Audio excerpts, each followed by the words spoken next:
self-inflicted wounds. And the self-inflicted wounds, of course, are the turnovers, are the giveaways, are the things that we've always been talking about, Dak Prescott. You just can't get it done when it's time to get it done. Dak, you're whack. Dak, your time's done. Dak, we've spent enough money on you, and you just can't produce. Yes, you beat up on teams that are mediocre. That's his specialty. He beats up on teams that are mediocre, and he fools the whole world and is like, oh, this Dallas Cowboys team is really going to make some noise. But really and truly, when this man steps up to real defenses, Dak is whack. Tweet that. Come on, Dak. Wow.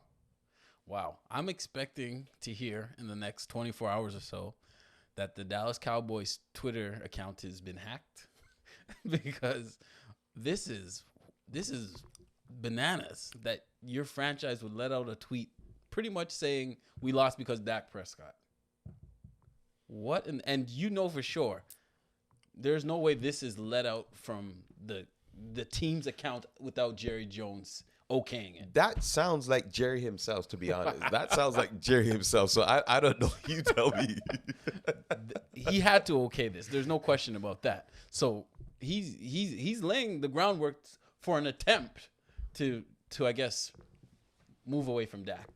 But is it realistic? Well, let's find out why Jerry would even think about this. Like, if you look at it, Jerry Jones paid Dak Prescott.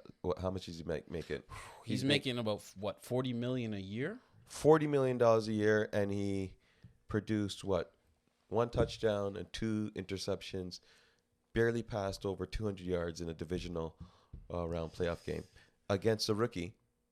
Yeah, but also Purdy. against one of the top defenses in the league, right? Which San Francisco pretty much hangs its hat on, right? That's their calling card. Their defense, their ability to run and create, get the ball into special talents' hands and create. Not necessarily heavily reliant on that quarterback, which again you saw in this weekend's game where Purdy had an okay game. Most importantly, he didn't turn over the ball, right? And so they were able to lean on their defense and timely scores to get past the Dallas team that was just offensively inept this week. Well, I think that Dallas is going to have to revisit the whole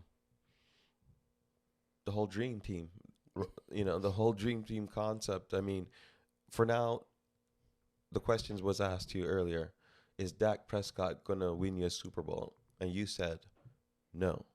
Unless he becomes a quarterback that tightens things up and the team around him vastly improves.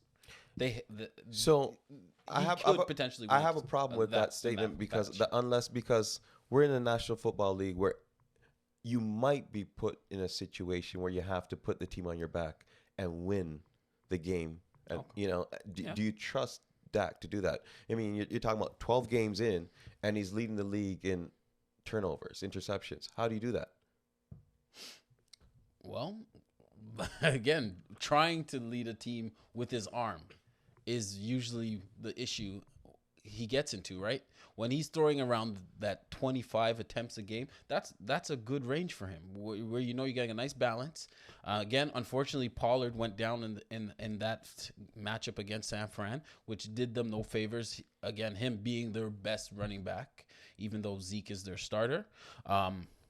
Their offense is not able to overcome a loss like that. And unfortunately, Dak isn't that quarterback a la Burrow, a la Patrick Mahomes that can lead you via his arm. Yeah, a lot of questions need to be answered. Yeah. Where do the Dallas Cowboys have to go from here?